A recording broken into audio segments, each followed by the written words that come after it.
Commission agent अगर agricultural produce का answer लिख के आना कि एग्जेम्प्ट है, अगर राइस का होगा तो वो टैक्सेबल होगा। आंसर बराबर लिख के आना, मार्क्स स्कोर करके आना, ठीक है।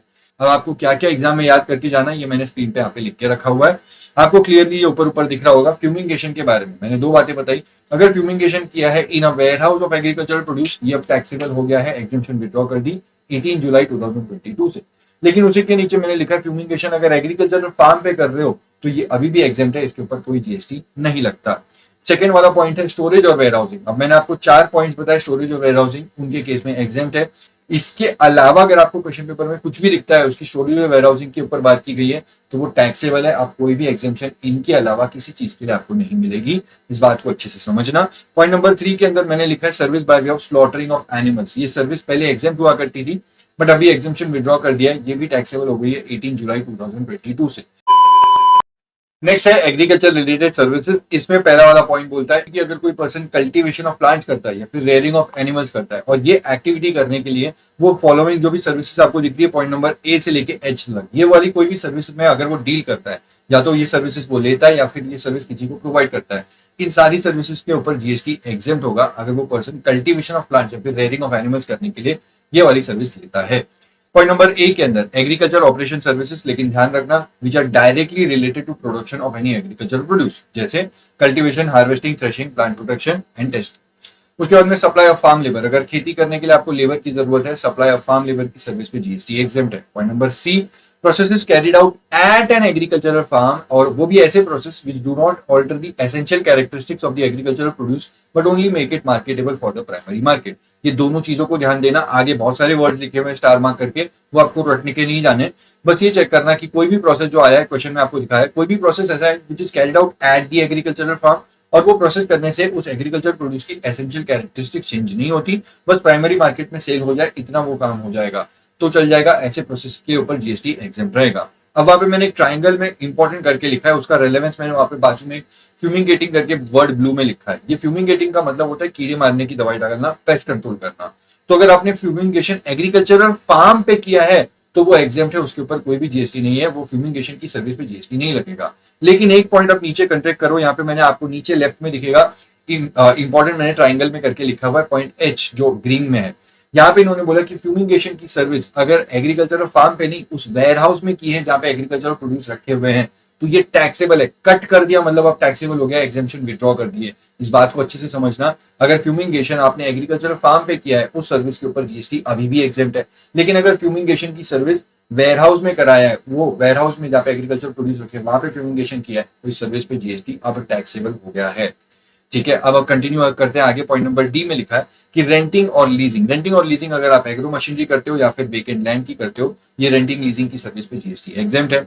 पॉइंट ई की जहां तक बात है लोडिंग, अनलोडिंग, पैकिंग, स्टोरेज और warehousing of agricultural produce, storage और warehousing of agricultural produce, ये चीज की अगर आप स्टोरेज और वेयर हाउसिंग करते हो तो इसके ऊपर जीएसटी एग्जेम्प्ट है। मैंने वहां पे रेड में इंपॉर्टेंट लिख के रखा है, अब मैं आपको कनेक्ट करके इसके एनालिसिस बता देता हूँ। पॉइंट नंबर 4 देखो, यहाँ पे भी स्टोरेज और वेयर हाउस की बात है, ये येलो हाईलाइट दिख रहा है आपको पॉइंट नंबर 4, ये इंपॉर्टेंट है, अमेंडमेंट है इसमें। स्टोरेज और वेयर हाउसिंग अगर cereals, pulses, fruits and vegetables इन 4 चीजों की करोगे तो ही एग्जेम्पशन है। वहां पे बाकी आगे जितने भी वर्ड्स है सब कुछ कट कर दिए, मतलब उनके लिए आपको ये एग्जेम्पशन नहीं है, सब कुछ विड्रॉ कर दिया है। Cereals, pulses, fruits and vegetables इनकी स्टोरेज और वेयर हाउसिंग करोगे तो ही आपको एग्जेम्पशन मिलेगा। अब आगे आप आ जाओ नीचे, पॉइंट नंबर 5 में मैंने कनेक्ट किया हुआ है ऐसी कोई service which is by way of loading, unloading, packing, storage और वेयरहाउसिंग ऑफ राइस। स्टोरेज और वेयरहाउसिंग ऑफ राइस मतलब राइस की स्टोरेज और वेयरहाउसिंग करोगे तो भी आपको एग्जेम्पशन मिल जाएगा। राइस एक्चुअली एग्रीकल्चर प्रोड्यूस नहीं होता तो उसके लिए अलग से यहाँ पे एग्जेम्पशन दिए।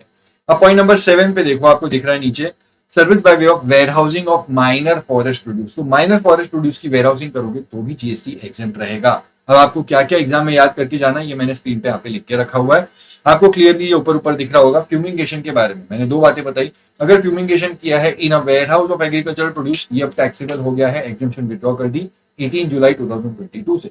लेकिन उसी के नीचे मैंने लिखा फ्यूमिगेशन अगर एग्रीकल्चरल फार्म पे कर रहे हो तो ये अभी भी एग्जेम्प्ट है, इसके ऊपर कोई जीएसटी नहीं लगता।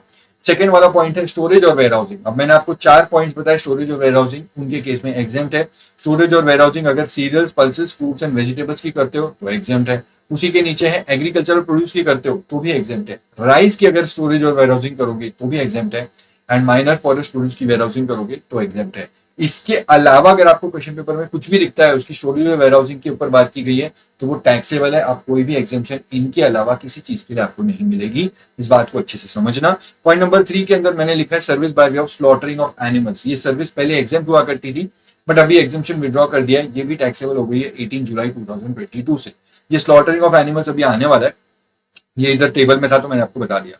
अब चलो कंटिन्यू करते हैं। आपको स्टोरेज और वेयरहाउसिंग के बाद में मैं कनेक्ट करके आगे लेके गया था। पॉइंट नंबर ई हमारा हुआ है। पॉइंट एफ की बात करते हैं, एग्रीकल्चर एक्सटेंशन सर्विस। ये सर्विस होती है फार्मर को शिक्षा देना, ट्रेनिंग देना, ताकि वो बेटर तरीके से इरिगेशन करे और सब कुछ करे जिससे उसका फायदा हो। तो अगर एग्रीकल्चर एक्सटेंशन सर्विस दे रहे हो तो भी एग्जाम्प्ट है। पॉइंट नंबर जी की बात करते हैं। जी में है APMC, agriculture produce marketing committee, या फिर बोर्ड, या फिर कोई कमीशन एजेंट जो एग्रीकल्चर प्रोड्यूस की सेलिंग और परचेज करने की सर्विस देता है। मतलब कमीशन एजेंट है वो एग्रीकल्चर प्रोड्यूस का है, तो इसकी सर्विस एग्जेम्प्ट है। अब यहाँ पे भी और एक एनालिसिस है, मैंने वहां पे इंपॉर्टेंट करके लिखा हुआ है। कमीशन एजेंट अगर एग्रीकल्चर प्रोड्यूस का होगा तो उस कमीशन एजेंट की सर्विस पे जीएसटी नहीं लगेगा, एग्जेम्प्ट है। अब आपको पॉइंट नंबर 5 के नीचे नोट दिख रहा होगा, ठीक नीचे, कमीशन एजेंट अगर राइस का होगा तो उस कमीशन एजेंट की सर्विस टैक्सेबल हो जाएगी। ठीक है, तो इस एनालिसिस को यहाँ पे देख लो। अब आपको चीजें फिल्टर क्लियर हो जाएगी दिमाग के अंदर। लास्ट वाला पॉइंट दिख रहा है, पॉइंट नंबर 4, कमीशन एजेंट अगर एग्रीकल्चर प्रोड्यूस का है, आंसर लिख के आना कि एग्जेम्प्ट है। अगर राइस का होगा तो वो टैक्सेबल होगा। आंसर बराबर लिख के आना, मार्क्स स्कोर करके आना। ठीक है, अब आ जाते हैं हम लोग यहाँ पे पॉइंट नंबर वापस डिस्कस करते हैं। मैं आपको भटका के लेके गया था। पॉइंट नंबर जी मैंने आपको बता दिया। पॉइंट नंबर एच के अंदर जो कट हो गया वो फ्यूमिगेशन वेयरहाउस में अगर करोगे तो टैक्सेबल है। ये तो कट हो गया मतलब टैक्सेबल हो गया। पॉइंट 2 के अंदर भी वही बात है। ठीक है, वो दोनों जगह एक्ट में ही मतलब नोटिफिकेशन में ही रिपीट हुआ है, मेरी गलती नहीं है। पॉइंट नंबर 3 मैं आपको बता देता हूं, इंटरमीडिएट प्रोडक्शन प्रोसेस। अगर आप कल्टीवेशन ऑफ प्लांट्स करते हो या फिर रेयरिंग ऑफ एनिमल्स करते हो और उस काम के दौरान अगर आपने कोई इंटरमीडिएट प्रोडक्शन प्रोसेस करवाया है as a job work basis पे ये काम करवाया है, तो उस काम के ऊपर कभी भी जीएसटी नहीं लगेगा, वो एग्जेम्प्ट है। लेकिन इसके रिस्पेक्ट में एक सर्कुलर आया था, मिलिंग ऑफ पैडी। क्या ये मिलिंग ऑफ पैडी की सर्विस को आप बोल सकते हो कि इंटरमीडिएट सर्विस है और इसके ऊपर जीएसटी एग्जेम्प्ट है? Answer is no. क्लियरली इन्होंने डिनाई कर दिया। इन्होंने बोला कि नहीं, मिलिंग ऑफ पैडी पे टैक्स लगेगा। उसके 2-3 रीजन। पहला रीजन तो ये कि जो मिलिंग ऑफ पैडी का काम है ये एग्रीकल्चरल फार्म पे नहीं होता, ये राइस मिल्स के अंदर होता है। तो एक रीजन ये हो गया। दूसरा, ये मिलिंग ऑफ पैडी का काम फार्मर या कल्टीवेटर नहीं करता, वो राइस मिलर्स करते हैं राइस मिल के अंदर। तीसरा पॉइंट, ये जो मिलिंग ऑफ पैडी का काम किया जाता है इससे उसकी एसेंशियल कैरेक्टरिस्टिक चेंज हो जाती है, क्योंकि पहले जो चीज एक पैडी की तरह थी वो राइस मिल में जाने के बाद उसका राइस बन जाता है। तो एसेंशियल कैरेक्टरिस्टिक चेंज हो गई, पैडी से वो राइस बन गया।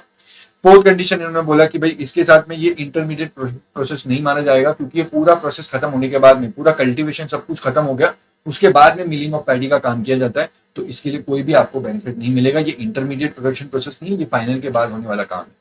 तो इस रीजन से इसके ऊपर कोई भी एग्जेम्पशन नहीं मिलेगी। मिलिंग ऑफ पैडी का काम जो है ये टैक्सेबल होता है, ये प्रोसेस टैक्सेबल है। पॉइंट 4 मैंने करा दिया, पॉइंट 5 मैंने करा दिया, पॉइंट 6 हमारा पेंडिंग था। पॉइंट 6 के अंदर है ये मैंने ग्रीन रखा हुआ है, थोड़ा सा इंपॉर्टेंट है। Pre conditioning, pre cooling, ripening, waxing, retail packing या फिर labelling of fruits and vegetables. Fruits and vegetables ये सारे काम आप करोगे, packing, retail packing, ripening, waxing चलेगा। लेकिन ऐसा कुछ काम मत करना जिससे उनकी एसेंशियल कैरेक्टरिस्टिक चेंज हो जाए। अगर ऐसा कुछ करोगे तो उस केस में आपको ये जीएसटी का एग्जेम्पशन नहीं मिलेगा। ऐसे प्रोसेस का कोई भी एग्जेम्पशन नहीं मिलता।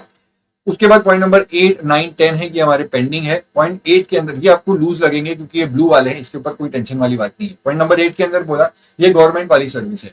गवर्नमेंट सर्विस देती है by way of cold chain knowledge dissemination. ये सर्विस देने वाला होता है गवर्नमेंट का एक department, National Centre for Cold Chain Development, जो मिनिस्ट्री ऑफ एग्रीकल्चर के अंदर है। तो गवर्नमेंट ये वाली जो सर्विस देती है कोल्ड चेन नॉलेज डिसएमिनेशन, इस पे जीएसटी नहीं लगता। पॉइंट 9 की जहां तक बात है, यहाँ पे अगर कोई इंडिविजुअल फार्मर है और उसको खेती करने के लिए, कल्टीवेशन ऑफ प्लांट्स या रेयरिंग ऑफ एनिमल्स के लिए नेचुरल रिसोर्सेज की जरूरत है और गवर्नमेंट ने उस इंडिविजुअल फार्मर को नेचुरल रिसोर्सेज को असाइन कर दिया, right to use the natural resources, तो गवर्नमेंट ने ये जो राइट असाइन किया है उसके ऊपर कोई भी जीएसटी नहीं लगेगा। ये सर्विस एग्जेम्प्ट है। ठीक है, बट ध्यान रखना वो फार्मर इंडिविजुअल होना चाहिए, एचयूएफ भी नहीं चलेगा। पॉइंट 10 में है आर्टिफिशियल इंसेमिनेशन। ये ऑलरेडी हो चुका था, रिपीट हुआ है। आर्टिफिशियल इंसेमिनेशन लाइव स्टॉक का हो रहा है तो एग्जेम्प्ट है, लेकिन हॉर्सेस का होगा तो टैक्सेबल है। पॉइंट 11 के अंदर एग्जेम्पशन विड्रॉ हो गई है। ये मैंने आपको बताया था, स्लॉटरिंग ऑफ एनिमल्स। ये सर्विस पहले एग्जेम्प्ट हुआ करती थी, लेकिन 18 जुलाई 2022 से ये चीजें अब टैक्सेबल हो चुकी हैं। ये पूरा पॉइंट यहाँ पे एग्रीकल्चर सेक्टर खत्म हुआ। ये एनालिसिस अगर आप देख लो एक बार के लिए, स्क्रीनशॉट लेके जाओगे, आपको एग्जाम में काम आएगा।